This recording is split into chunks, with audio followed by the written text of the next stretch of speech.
Hey, thanks for returning. Thanks for checking out the Coach's Locker podcast with Chris Ford. This is episode 13. Kind of going off the script today from football. I've had a lot of football folks on here so far, but this is a podcast for coaches, all kinds of coaches, all kinds of backgrounds. It's going to lean towards football. That's where I've spent 17 years of my career. And most of my audience is football, so it's going to be heavy football, but I also like to bring in some guys from other backgrounds. And today, here on episode 13 of the Coach's Locker podcast, we're going to talk with somebody who knows baseball, high school baseball, better than anybody in California, okay? And I'm real excited to have him on here. He works for the Prep Baseball Report. Our guest today is Lukach. Les has spent time coaching baseball and football at the high school level. So, he's the California Director of Scouting for the Prep Baseball Report. The mission of the Prep Baseball Report is to scout and promote high school baseball and ultimately help prep athletes achieve their dreams of playing baseball at the next level. So he's out watching a ton of games. It's amazing. I asked him, you're going to have to listen. It's amazing how many baseball games this guy watches over the course of a calendar year. But the Prep Baseball Report's the number one resource for high school baseball in each state that they cover. They cover a wide variety of events, boots on the ground, scouting staff, daily coverage, and multimedia platforms. So Les has been ingrained in the Southern California baseball scene for nearly a decade. After coaching in high school, Lukach began scouting in Orange County, covering prep players for a blog that he created. Then that took off. And from there, he broadened his reach to all of Southern California. Eventually, Les was contracted to scout from different services online before settling in and shifting his focus solely on his blog. Graduated from Long Beach State University, the Dirtbags, tremendous baseball program down there. But again, I invited Les to come on because, again, he has a coaching background at the high school level, and he watches coaches. This guy knows coaches very well. So some of the questions, we're going to get into, I'm going to ask him to tell us about, when you walk up to a stadium, what are things you look for that indicate a great program? I believe that doesn't matter if you're coaching baseball, basketball, football, ice hockey. There's some things that a scout is going to see that says, hey, this program's dialed in. These guys got it. He's going to talk what makes a great coach, not just baseball, okay, but the qualities of a great coach. Who are some of the greatest baseball coaches that he's covered, and why are those guys among the greats? We talk about some of the best baseball programs here in California. And again, not just the programs, but why. What makes them great? What makes those greatest programs in California tick? So that's kind of where we're going to hit on today. I think that it's I had a really good time with Les talking coaching, and so I think you're going to enjoy it. And I encourage you to follow Les on Twitter. He's at Les, L-E-S, Lukach, L-U-K-A-C-H. Again, that's Les, L-E-S, Lukach. It's all together, one word, L-E-S, L-U-K-A-C-H. Again, L-E-S, L-U-K-A-C-H. If you do like baseball, if you're a prep baseball guy, you can check out prepbaseballreport.com. They're in a whole lot of states. Prepbaseballreport.com. And if you're in California, you want to follow them on Twitter, it's PBR_California. That's PBR_California. Hey, let's get after it. You are listening to the Coach's Locker podcast with Chris Ford, a place for all coaches to call home. The Coach's Locker podcast is a part of the Football Coaching Podcast Network. Please visit footballcoachingpodcast.com to hear and see our entire lineup of top football coaches coming to you every single podcast with valuable information to help you and your program. The Coach's Locker podcast with Chris Ford exists to help prepare coaches to be hired for the job of their dreams and to provide coaches with dynamite resources to become even more successful in their field. You can reach me on Twitter at Coach4. That's at COACHFORE. And my podcast home is at 8laces.org/podcast. That's 8laces, EIGHTLACES.org/podcast. Welcome to the Coach's Locker Podcast with Chris Ford. Now, let's get after it.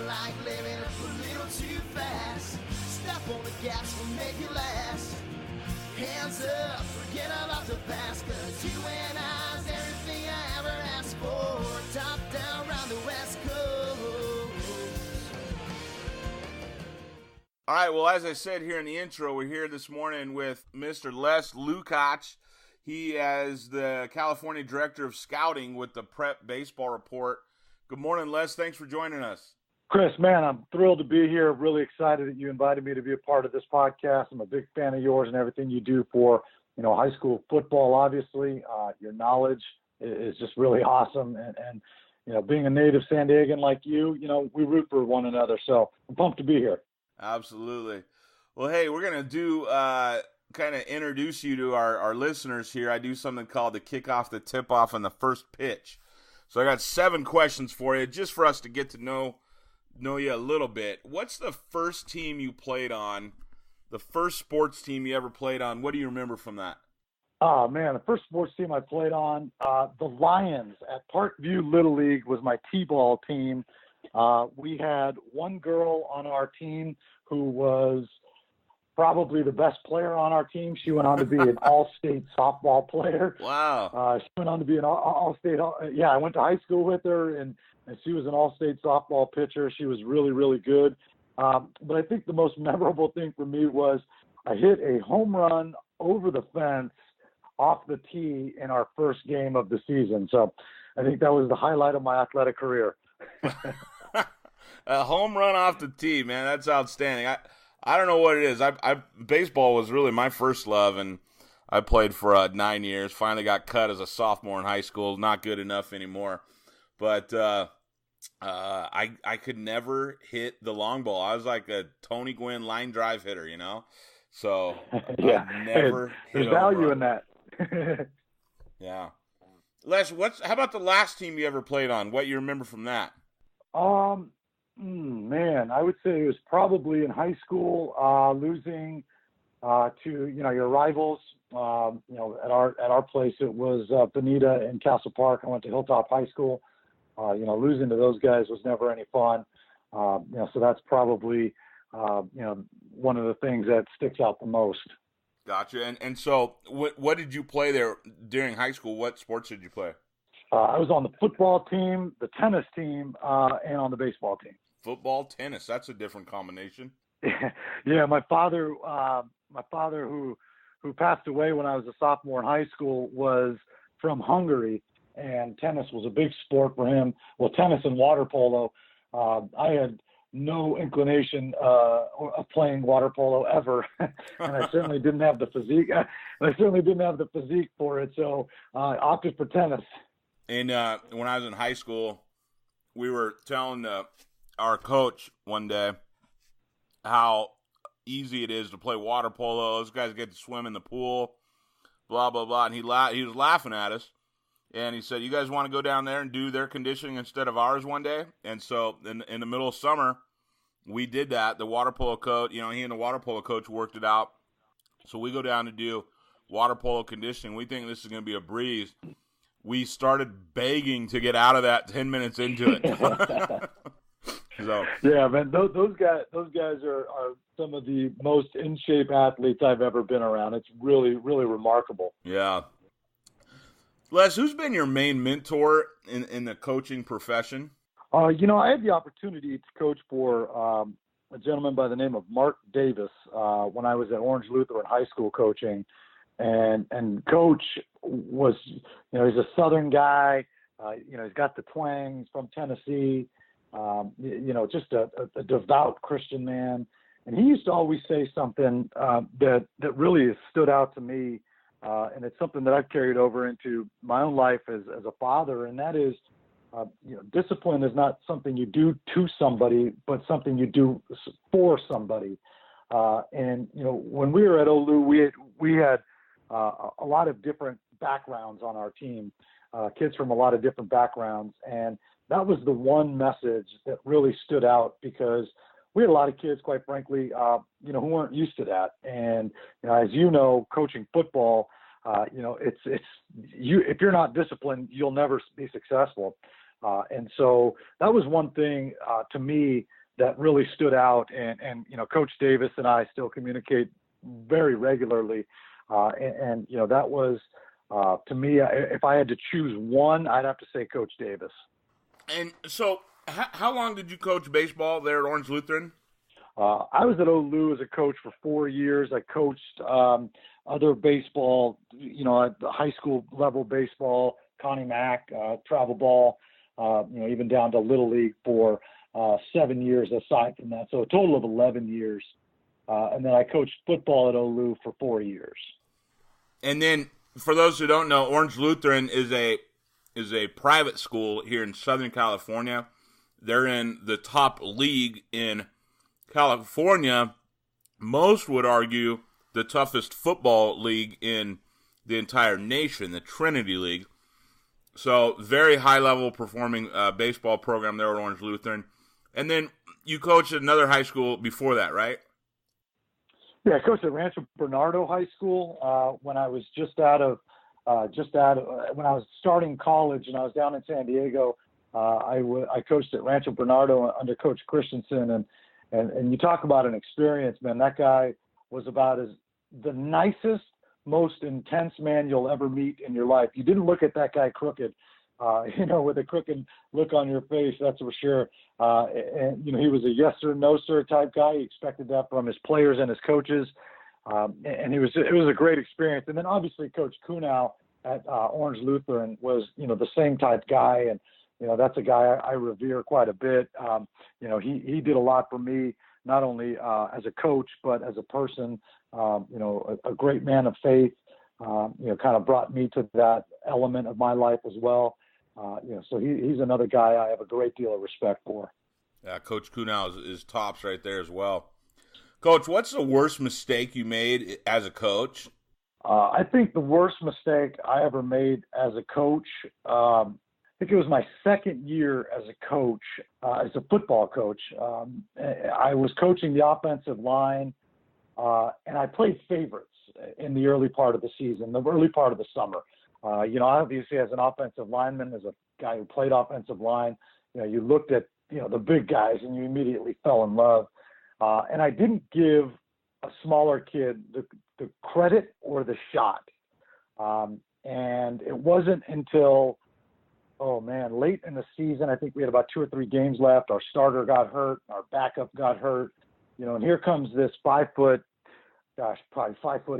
maybe 175 pound, offensive quote. I use the quotes, air quotes here, offensive lineman, and he comes in, and here's a kid who, despite not getting a shot, never complained, always showed up to practice, was one of the first guys there, one of the last guys to leave, always in the weight room, always studying the playbook. And so, we put him in, and the guy more than held his own. And I actually, at the end of the season at our banquet, when I introduced him, apologized to him, because it was something that I learned immediately right then on the spot that, look, you simply can't fall in love or play favorites with a kid because he's bigger and not give a kid, a chance because maybe he's not the right size. And I'm proud to say that young man and I still communicate somewhat regularly, a few times a year. He's a lawyer based in Seattle, so a wildly successful young man. And I think to me that was my second year of coaching. So that was I'm glad I learned that lesson early. Yeah, that's definitely a good one to learn. I think any coach listening has made that mistake somewhere along the line. So it's neat staying in touch with your players, isn't it? I mean, that's awesome. It really is. And that's why you do it, right? I mean, you see, now in the days of social media, you see coaches posting pictures all the time of going to former players' weddings and things like that. And that's why you do it. I mean, there's no other reason to do it. Certainly, at the high school level, in most cases, you're not going to become a wealthy man financially coaching football or baseball or any other sport for that matter. You do it for the relationships.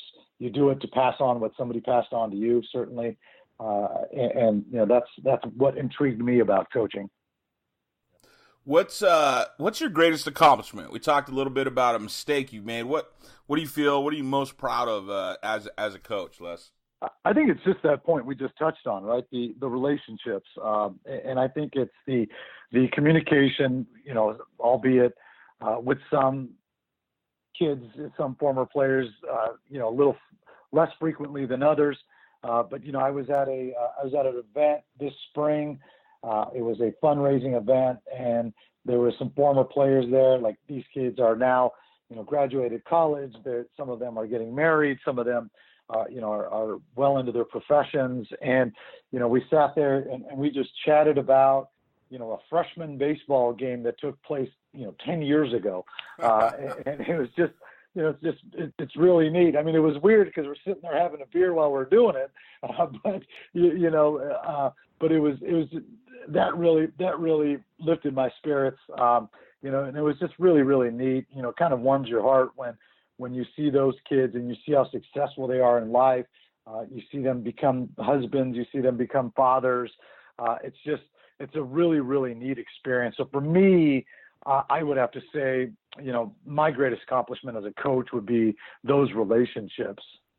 Yeah, that's awesome. I got a note the other day from a kid on Facebook. He sent me an instant message, whatever it's called, direct message. I can't remember on Facebook what it's called, but anyhow, he said, "Coach, hey, I'm unpacking some boxes, at my house, and check this out." And he's like, "Thank you for everything you did for me." And it was from 1995. It was his MVP award he was our quarterback and ended up being the most valuable player for our offense that year. But, and I'm thinking, man, that's been 23 years, since that season. And it's really, this profession's really awesome when you get to have those kind of lifelong, relationships with kids. So that's awesome. Les, how do you like to spend time? What's your favorite vacation spot? Oh man, Kauai. I'll answer that real quick. We just actually got back a few days ago. My wife and I are celebrating our 10th anniversary. We took our boys out there. That's our spot. We went there on our honeymoon. Been back a couple times since, and we absolutely love it. That if you're going to go big, that certainly is going big. Yeah. especially taking a 5.5 hour flight with two kids under 5. It's definitely Kauai, man. We just love it over there. You're a very daring man to do that. Believe me, there were times during that flight when I was wondering what the heck we were doing. Yeah, that's interesting. I saw one of your pictures online. You tweeted out a picture, feet up, the pool in the background. I was like, God, man, I'm jealous of that guy right now. It was, I had to take full advantage of that opportunity, right? Absolutely. I don't have a hammock in my backyard as much as I wish I did. You got to take advantage of that when you can get one. Yeah. What's your favorite thing to do outside of what you're doing now with prep baseball and your family? How do you like to unwind? I spend time with my kids, man. I mean, my kids are so young, so we don't really necessarily get a ton of time to just kind of kick back and focus on hobby sort of thing. So, just their development is really fun for me. My older son is really into baseball. He constantly wants to be playing either baseball or riding his bike or you have young children as well, a little older than mine, but you've been there. And so, for me, that's really what it is. We spend a lot of time together as a family. We, whether when we're not working, we're somewhat involved with our church, either through a life group or volunteering at our church. So we're just trying to find avenues where we as a family can kind of unwind and do those things and, kind of do family hobbies, if you will. But in terms of hobbies, I enjoy reading. I enjoy reading books on and things on just a number of different topics. Obviously leadership is a big thing.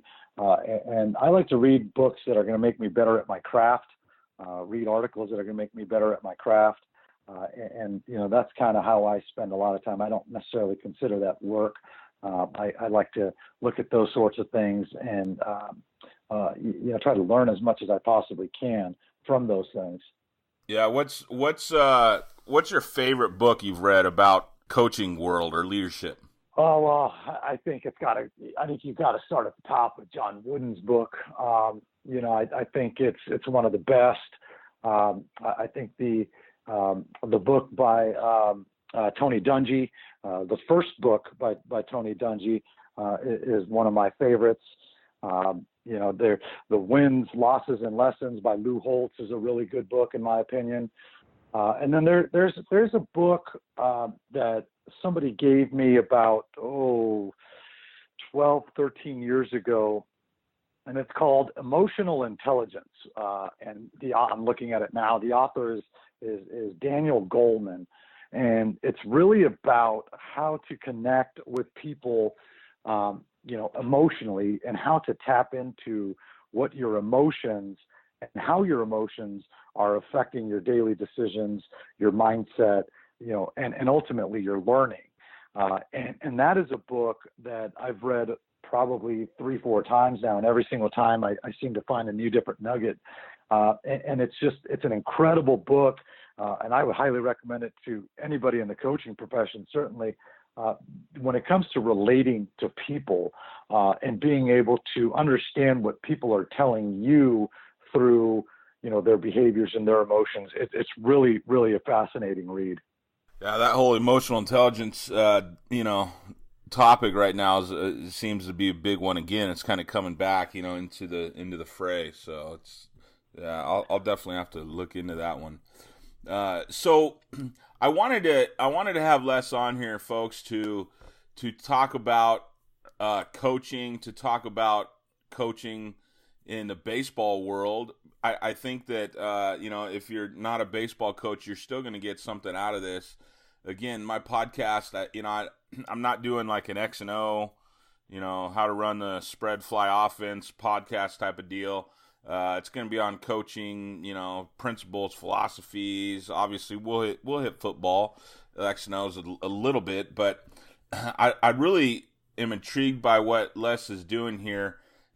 He started a position within the last year working for the Prep Baseball Report, and the mission of the Prep Baseball Report is to scout and promote high school baseball and ultimately help prep athletes achieve their dreams of playing baseball at the next level. And the Prep Baseball Report is the number one resource for high school baseball in each state. So the Prep Baseball Report covers baseball at the prep level in every state. And Les is the California Director of Scouting. So he's been ingrained here in Southern California baseball scene for a long time, more than a decade. As we briefly talked about, he coached baseball at a high level here in both the private sector at Orange Lutheran, the public sector at Rancho Bernardo, two very, very good baseball programs. And then he began scouting in Orange County, California, one of the hotbeds of prep baseball nationwide, and started a blog, a scouting blog highlighting players. And from there, he broadened his reach to all of Southern California.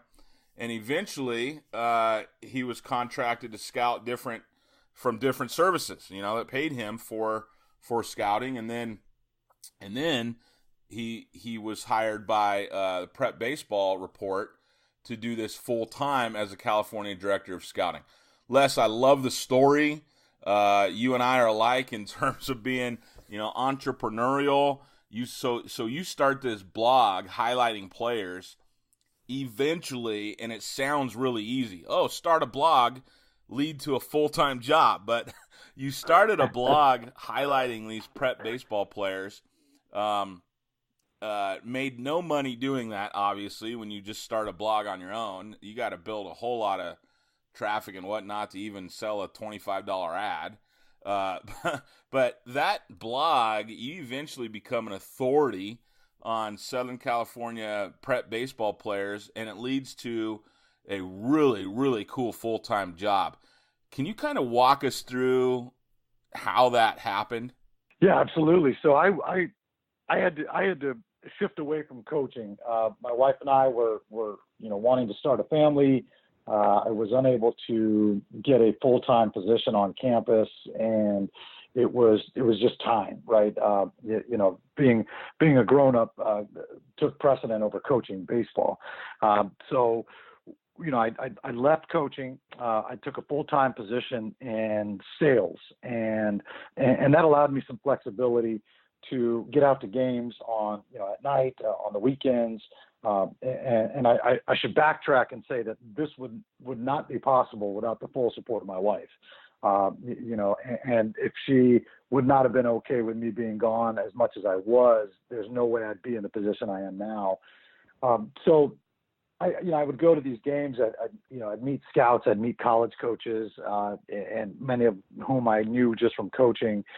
And so I said, okay, well, now what? Like, what do we do here with all this information? So I researched, how to start a blog. I was very naive to that and had no understanding of that.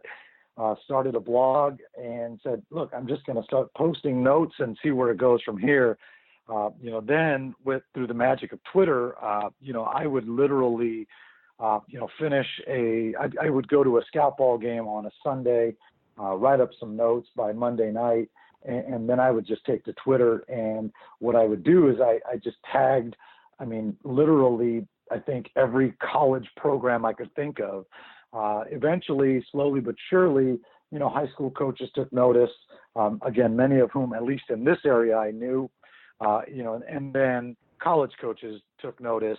They began to reach out, and then it just slowly kind of built up.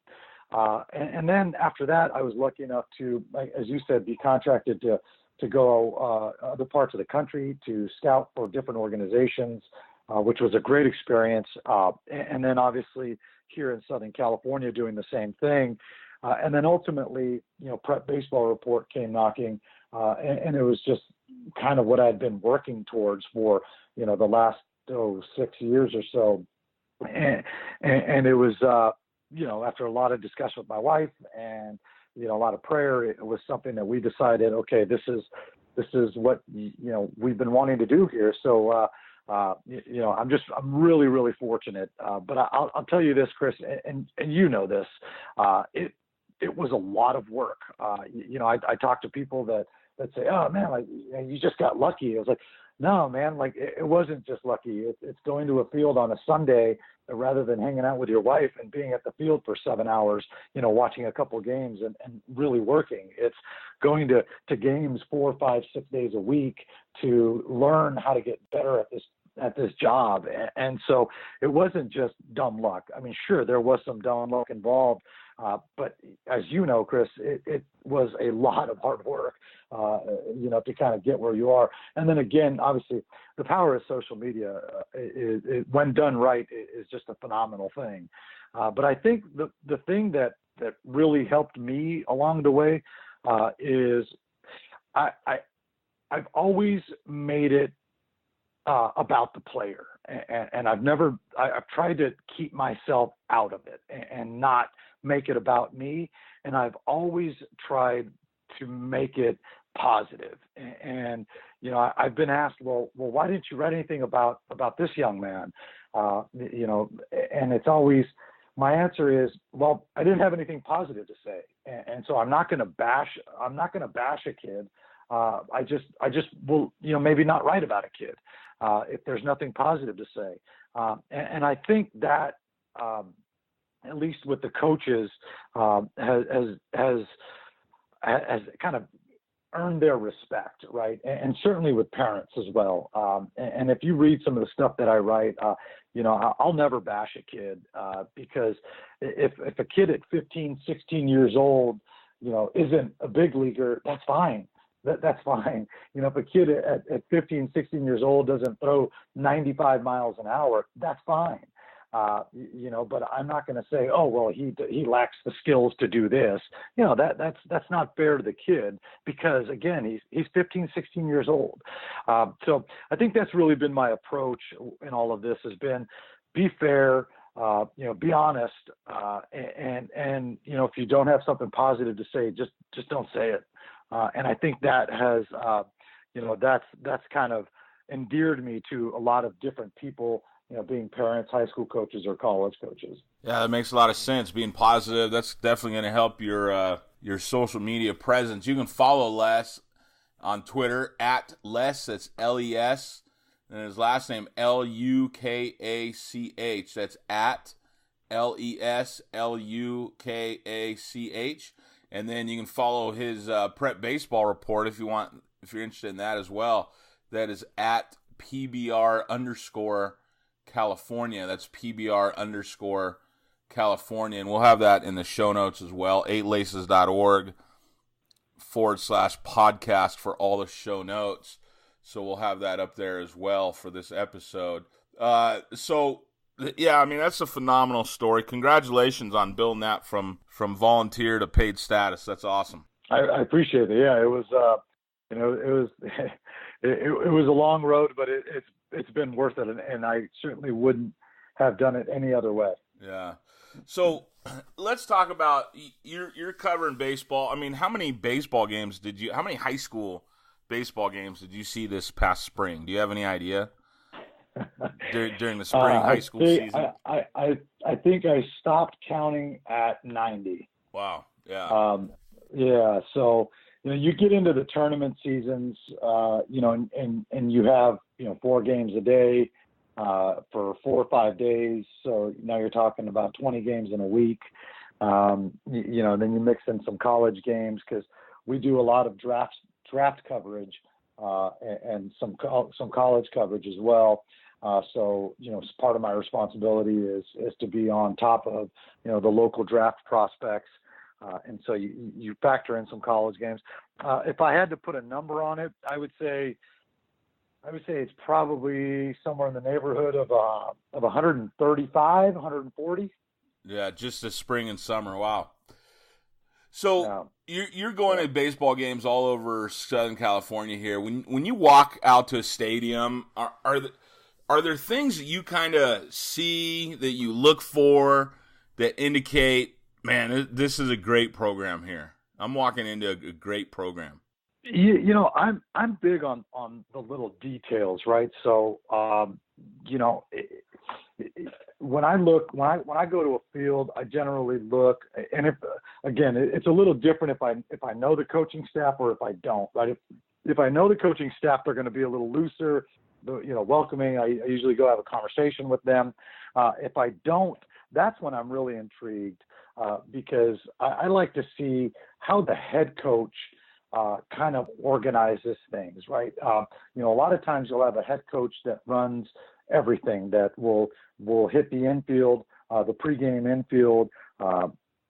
He's down there talking to the pitchers. He's talking to the coaches. Certainly he's talking to the umpire and the other head coach. Oftentimes what you'll see is, a lot of head coaches that'll delegate.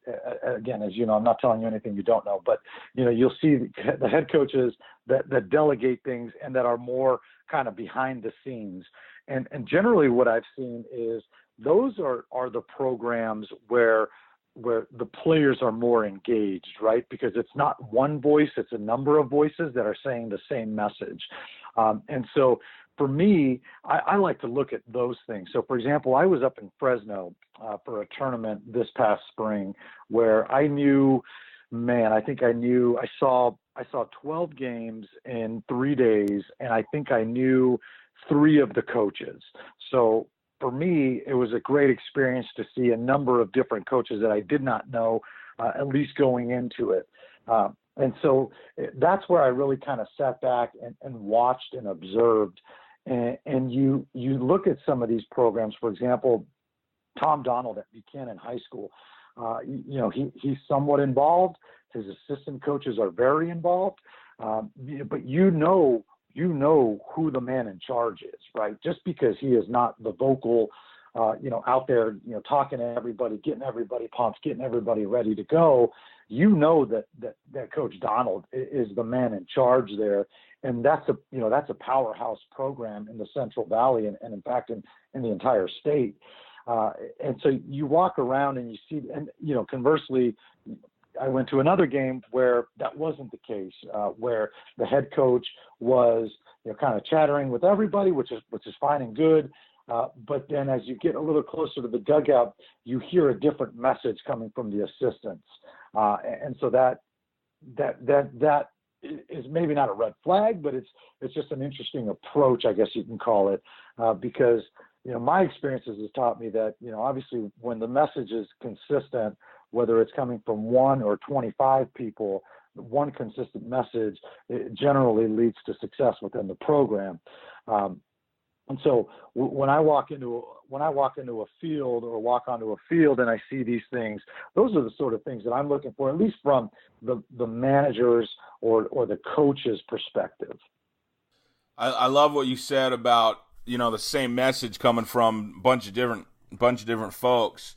How do you think how have you seen coaches develop that kind of program team that gets everybody up and working? Well, I think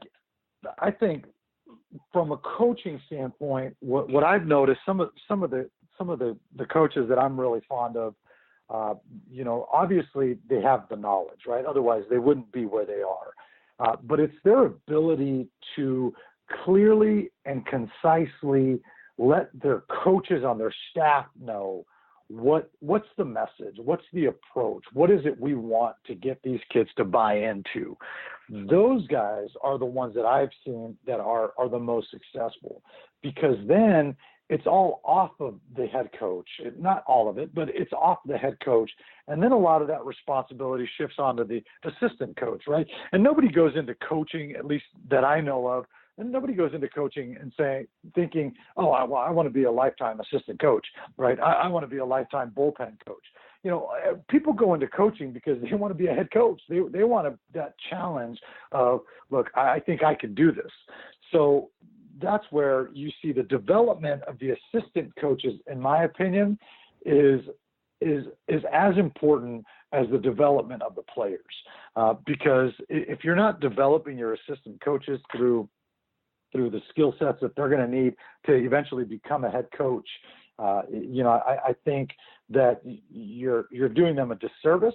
But most importantly, I think you're doing your kids a disservice, because if your assistant coaches aren't, walking that same line that you are and believing the same things that you are and doing it with the same methodologies that you are, well, then I think that's when you get into some trouble where the message gets skewed. Have you seen that happen in any baseball programs the last couple of years here? Where the message gets skewed? Yeah, where that gets skewed and you see programs underperforming? Yeah, actually, Bert Call at Mater Dei is one of the finest guys you'll meet in any sport. He's probably Orange County's greatest athlete. Was a football, basketball, baseball guy at Capital Valley. All CIF guy. Heck of a coach, a phenomenal coach. They had a loaded team this year, and 10 Division I recruits, and they grossly underachieved. Now I wasn't in the program, obviously, but from what I'm told from players and those close to the program, one assistant coach, the message was not skewed, or the message was not consistent. And you had some assistant coaches kind of doing their own thing, and that caused a lot of problems within the program, and then it caused a divide within the team, unfortunately. Wow. That was a team, like I said, you have 10 Division I recruits on one baseball team. Only 9 guys play, Chris. Yeah. You've got D1 guys. You've got D1 guys on the bench. So that gives you an idea of how good they were talent-wise, at least on paper. And so you saw that, and ultimately Bert was let go. He's going to be just fine. But it's really sad when you see that, because the assistants were let go mid-season as a result. The two assistants who were kind of marching the beat of their own drum were let go mid-season as well. So, it's unfortunate when you see that, but it happens. And the way high school athletics are trending, certainly in that league in particular, it has a very collegial feel, and in some cases it has a very professional feel. Yeah, it was really interesting to see that move this spring. As far as a program kind of blowing up like that, have you seen any programs who they've kind of fallen apart like that, right? 10 Division I kids, you got one kid on the bench who's going to play Division I baseball.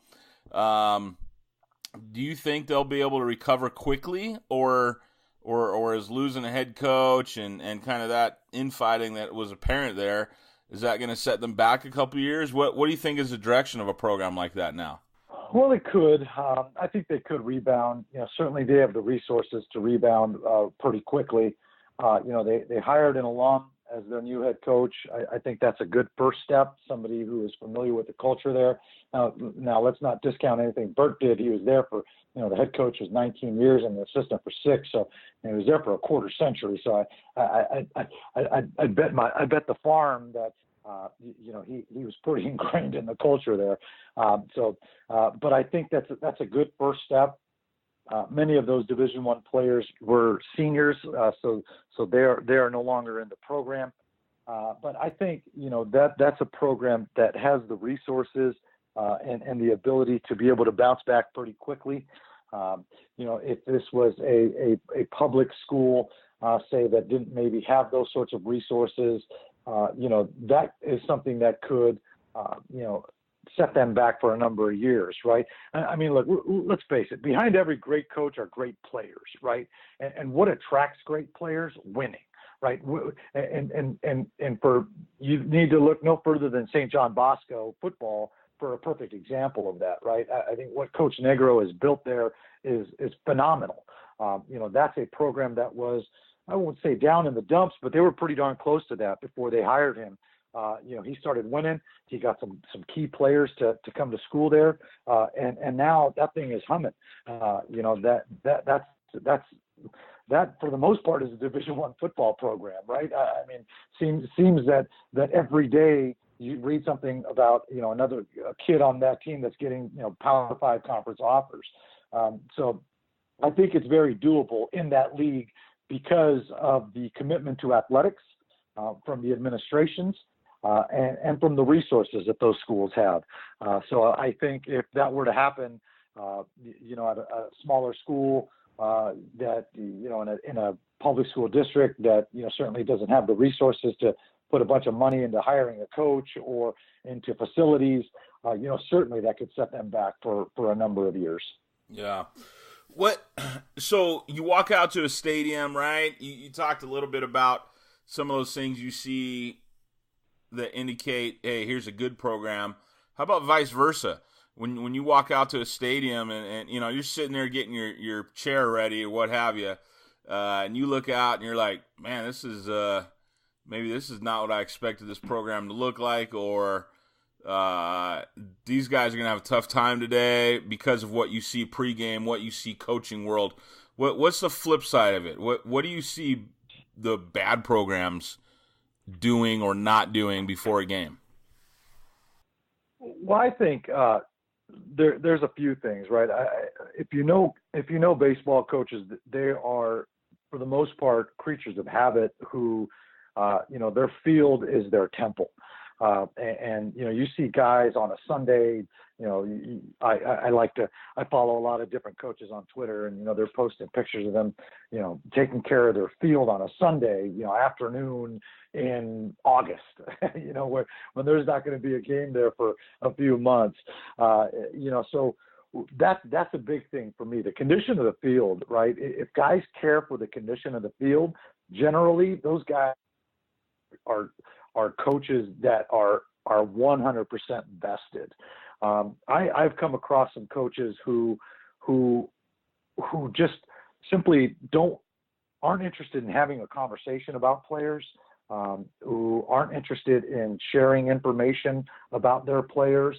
Their players are running around, their shirts untucked, or their hats backwards, or just kind of, they're goofing around is okay, right? But when you kind of cross that line, and for all of us, it's different. That line is different.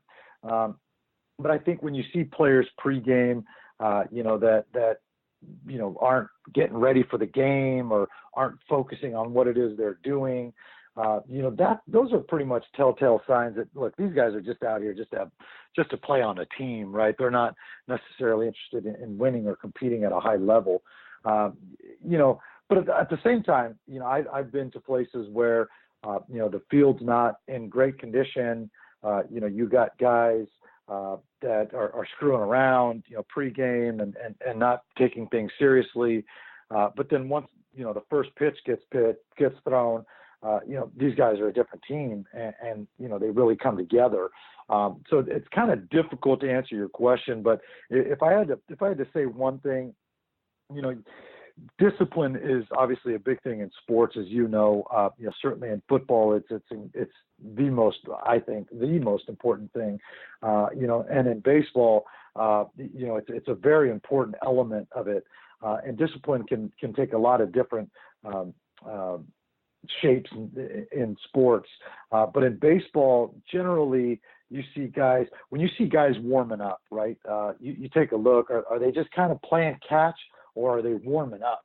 Those are little things that you look for, right? Are they out there blowing bubbles with their gum and kind of screwing around when they're playing catch, throwing pop flies, or are they throwing balls hard? Are they trying to get their arms loose? Are they focused on what's going on? When the other team is taking pregame infield, are they focusing on the arm strength of the outfielders, the abilities of the infielders, or are they just in the dugout, they're playing rock, paper, scissors? Those are the sorts of things that in my position, I look at when I'm evaluating a player. But when I look at teams, I look at that too. And a lot of that stems from the head coach. There's a number of head coaches that I have a great deal of respect for and admire quite a bit, that have their players on the rail when the other team is taking infield, outfield, pregame, because you're going to learn a lot, right? It's a learning opportunity. You learn how that particular player, an outfielder, right fielder, for example, can he throw a guy out at home plate that's trying to score from second? Is the throw, loopy, or is it straight? So those are the sorts of things that I look for, when you look at a program, at a team, and you say, okay, these guys are dialed in. Obviously some games are bigger than others, but the really good teams are doing that every game, in my opinion. Yeah, those little key attention to detail. I took off a season 2011. I was not coaching football, and I would go out, to my favorite game of the week that I could find, and that's the stuff I loved watching as well before the game. All those little things you talk about, as baseball players being up on the rails and being tuned in. I think a lot of times that kind of leadership, from the coach, those little things, taking care of those little things before a game, getting the kids, mindset right. Those things play big dividends without a doubt. So you mentioned there's, some of the coaches. Do you want to name any of those guys you really look out and respect? Guys that are doing a great job that you see? Yeah, I mean, certainly, at least locally, a lot of these guys over the years have become close friends, which is really neat. For me, I think a guy that I've got a great deal of respect for, Chris Ashback down at Mission Viejo. He is surrounded by some of the best baseball teams in the area. When you look at Jay Serra, you look at Santa Margarita, you look at El Toro, Dana Hills to a certain extent, right down the road there.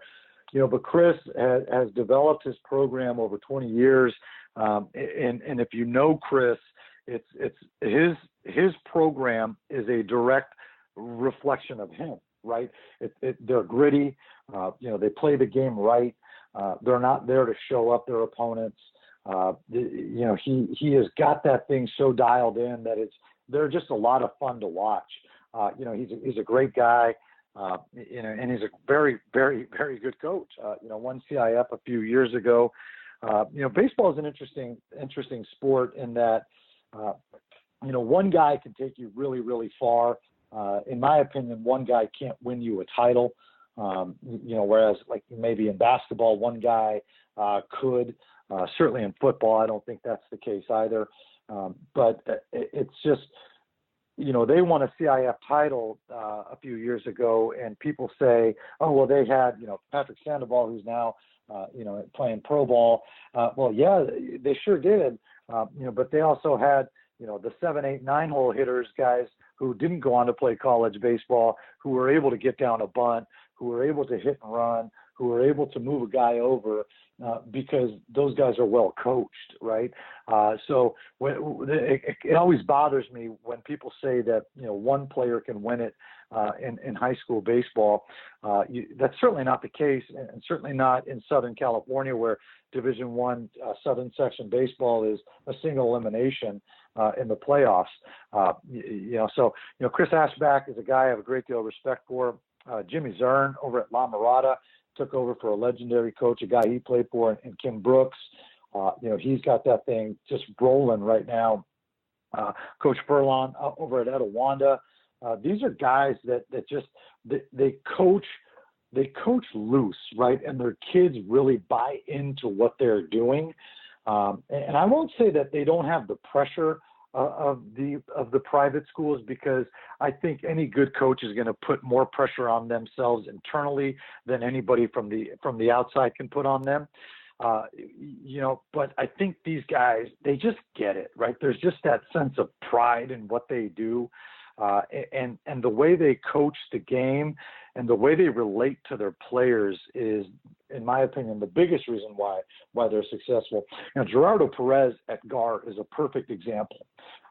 GAR is a school that doesn't have the resources of any, Trinity League school or even some of these other public schools. But what Coach Perez has done at that program, if you just look at the last 5-6 years, not even going back any further, he has turned out kids that have been drafted, guys that have gone on to play college baseball.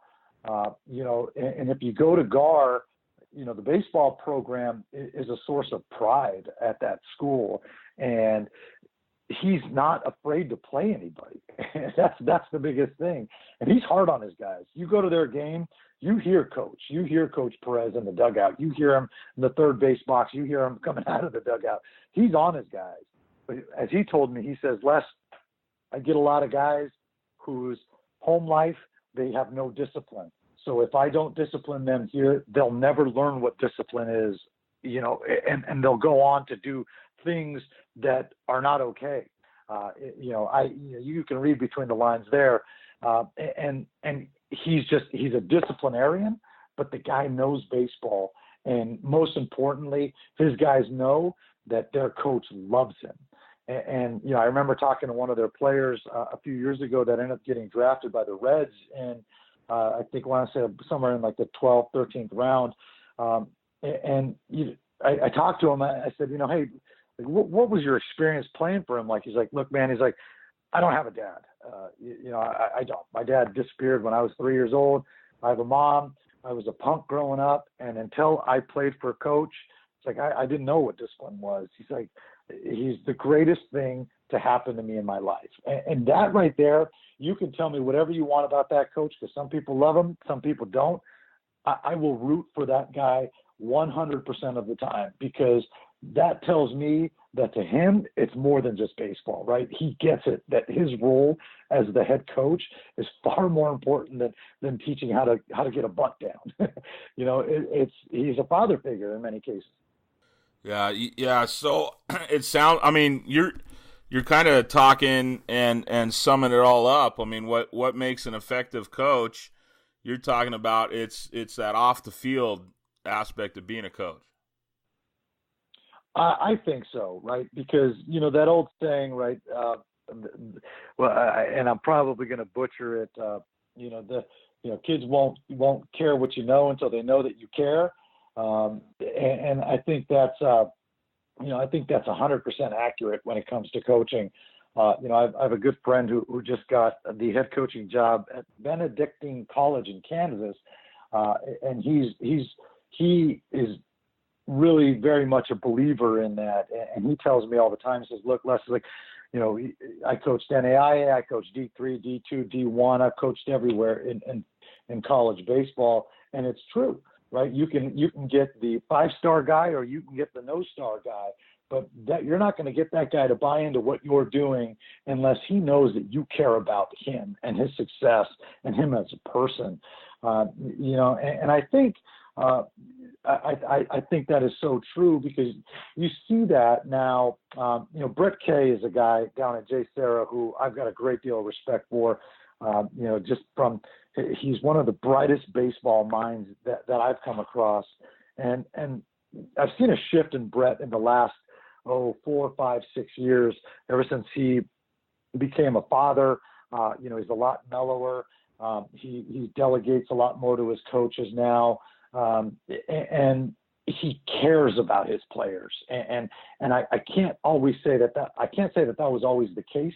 He was just so competitive. He's a guy that played at Cal State Fullerton, played pro ball. When I first started covering him, it was like, wow, who is this guy? And, why is he like this? But now now his kids know that, look, he's got my best interest in mind. And you see that in the success that they've had on the field, right? And so I think that old adage of, they won't care. They don't care what you know until they know what you care is so true.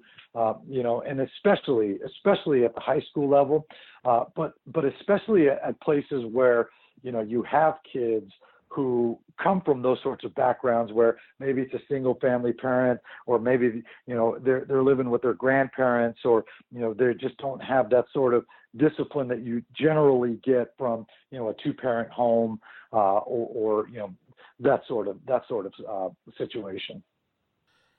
Les, for a coach who maybe is listening, who maybe doesn't understand that aspect of coaching, and I think most coaches these days do, kind of ties into the emotional intelligence part you were talking about earlier. You've got to reach your players with more than X's and O's to really be effective. I firmly believe that. What are some things that you've seen some of these coaches do, or maybe coaches you've worked with in the past? Coach Kunow is another great example of a man who does that. What are some practical, maybe 2 or 3 things you've seen these coaches do to establish that relationship and that mindset that, man, I really care about my players? Like, what are some practical things you've seen these guys do over the years? Well, I think when I was coaching football at Orange Lutheran, the one thing that really took me, it kind of took me aback a little bit, was Coach Kunow implemented a thing called Lancer Camp. And it was the start of summer camp, and you came in on a Friday, I think it was. We had practice, you did all your film evaluation, then you had another practice in the evening, and then you had, parents, volunteers would cook this giant meal, right? And it was, when I say giant, Chris, I'm talking probably 500 hamburgers, about 1,000 hot dogs. Wow. A giant meal, right? And everybody sat around. There was fellowship. You ate together.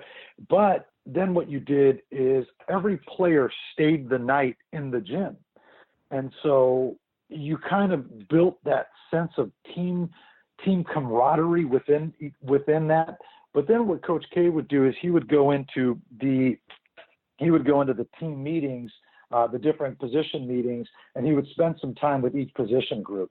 Other coaches that I've seen kind of do, obviously on the baseball side, it's a little smaller programs. They do retreats. But the one thing that I've noticed probably more in the last 2 years than I have ever noticed is coaches using the words "I love you," and I think especially in football, where, you got this kind of macho attitude, if you will. And that seems to be the perception of it, right? I love the things that you're been putting out lately about the whole CTE stuff. And, there's just this kind of perception from people that have never been involved with the sport that, they're just meatheads and it's just this macho attitude of, me against the world, blah, blah, blah. But that's really not the case, right? I mean, football players and football coaches, they're humans, right? We all need to know that we're loved, and we all need to know that and feel that from the people that we're spending all of our time with. And so for me, that's one thing that I've noticed. And I mentioned the name, Coach Zern, Jimmy Zern over at La Mirada, and I was at one of their games, I don't know, I think it was 2 years ago, and it was after a loss, and, kids are coming off the field. They do their team meeting, out in the left field line, and they're coming off the field, and he was at the exit of the dugout, and fist bumps every kid, and to every single kid, whether he was the star player or, the last guy on the bench, he said, "I love you." But most importantly, he looked them in the eye and he said, "I love you." And you just see the reaction on the players' faces. That was really eye-opening to me, because that hit me like a ton of bricks. It was, wow, something so simple. That kid will do anything for that coach forever, right? Yeah. I mean, that kid knows that his coach absolutely loves him. That kid for the rest of his life is going to be like the scenario you described. 25 years later, your star quarterback sending you a message saying, "Coach, thanks for everything you did for me." I mean, that's how you build that, right? And so I think that's the biggest thing that I've noticed is coaches just not being afraid to say that to their players nowadays. Hey, I love you. I care about you. I want to be involved in your life. More so off the field than on it. And I think that's really important in today's world, especially. I love it. Some great examples there, real world. I love that Orange Lou camp, the overnight deal. That sounds like a real good one. Les, I appreciate all your time here this morning, talking about coaching, talking about baseball. And, man, again, I really appreciate the insight, the wisdom into what you've seen, not only as a coach, but kind of as a person now covering a sport. And you certainly bring a lot to us all. So thank you for your time. Well, Chris, I can't thank you enough for having me. I'm a big fan of yours going back to several years now. We've been following each other on Twitter, and you were kind enough to send me your coach's manual several years ago, and it's something that I reference, through my own work now and try to apply it into what I'm doing. Keep up the great work, Chris. I mean, you are such an advocate for high school football. It's incredible. I know that my buddies and I, who are my buddies who are still in the high school coaching world, are big fans of yours. Really appreciative of you allowing me to be on your podcast. And again, keep up the great work. I'm a big fan of yours. And, hey, whenever you need me, I'm here to help out. Thanks, Les. You have a great day. All right, Chris. Take care, bud. Bye-bye. That's it, folks. That wraps up episode 13 of the Coach's Locker podcast. I really hope you got something out of Les's time with us. Hey, send him a message on Twitter, would you? It's good for my guests to hear that, that their time was well worth it. If you could reach out to Les, Lukach on Twitter. Again, Lukach. He's a good follow there, especially if you're a baseball fan. But, again, I appreciate you, Les. Thanks for coming on. Hey, next week, episode 14, it's another good one. I've pre-recorded it already, to be very honest with you. highschoolfootballamerica.com. The owner, the developer, the CEO of High School Football America, Mr. Jeff Fisher. Jeff Fisher is going to be joining me. We're going to talk about football programs at the high school level. We're going to talk about what makes great programs. We're going to talk about some history of him covering high school football. We're going to talk about his book. He's coming out with a book that's going to come out in a few weeks here about high school football in Texas. And we're going to talk about some of those things that make Texas high school football unique. Jeff's going to give us some really cool insight there. But Jeff Fisher is a tremendous dude, and I'm looking forward to sharing this podcast. Again, that'll be on August 31st, episode 14. with Jeff Fisher, High School Football America. Hey, you can follow me on Twitter at Coach4, COACHFORE.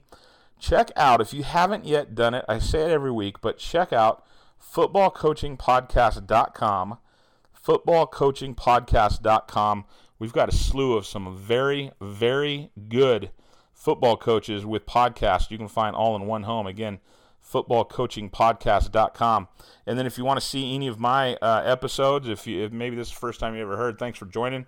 My home for my podcast is 8 to Laces, EIGHTLACES.org, EIGHTLACES.org/podcast. You can see all my notes, show notes there and everything. We didn't have any show notes here for Les today, but we got show notes up from all the previous 12 episodes. Southern California high school football is on, so we got some of you out there right now listening.